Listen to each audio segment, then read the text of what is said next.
It's scary to think about, but there may be a time when you'll need to use CPR to save the life of someone you're caring for. Cardiopulmonary resuscitation, most commonly known as CPR, is when you help a person's heart move blood through their body when their heart has stopped. In this video, we'll review how to do CPR chest compressions on someone to help increase their chance of survival if their heart stops. This video is meant to be a reminder of the skills needed to perform CPR on an adult, but not a replacement for an accredited CPR course.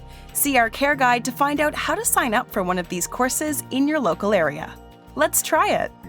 If you have found the person you're caring for unconscious or not responding, call 911 immediately.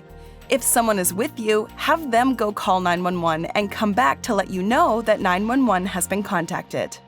The 911 operator will keep you on the phone and guide you through the CPR process until help arrives. First, check to see if they are breathing by putting your hand or ear over their mouth or resting your hand lightly on their chest. If they are not responsive but still breathing normally, do not begin CPR. Continue to check for breathing until paramedics arrive. If they are not breathing or they stop breathing, prepare to begin chest compressions. Make sure they are laying on a hard, flat surface. If they are on their bed, you will need to guide them to the floor. Do this by pulling their feet over the edge of the bed, then supporting their head while sliding their body down to the floor. Kneel beside them on the floor with your shoulders and upper body leaning forward over the chest. Feel in the center of their chest for their breastbone, a small bone at the base of where their ribs come together. Put the heel of your hand on the center of their chest about 2 finger widths above their breastbone. Interlock your fingers, straighten your arms, and lock your shoulders and elbows. Lean forward so that your shoulders are directly above their chest and press down hard, using your whole upper body as leverage to compress their chest about 2 to 3 inches.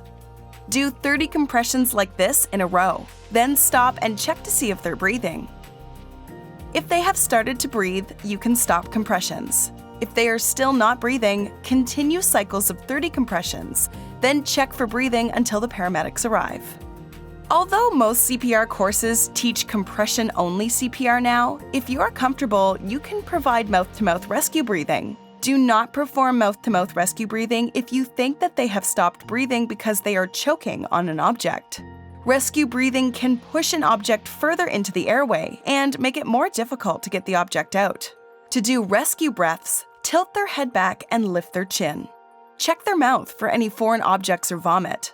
If you see anything, tilt their head to the side and using 2 fingers, swipe their mouth clear of any objects.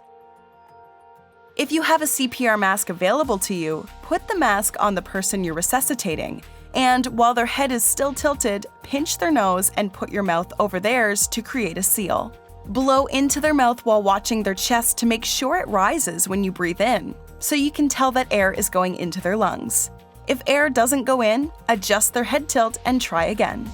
If air still doesn't go in, continue compressions without mouth-to-mouth.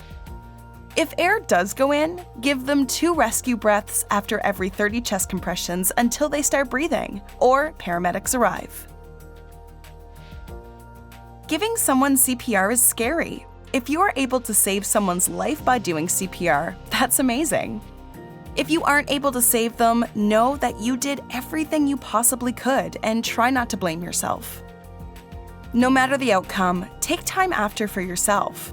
It may be a good idea to talk about how you're feeling with a trusted friend, spiritual leader, or therapist.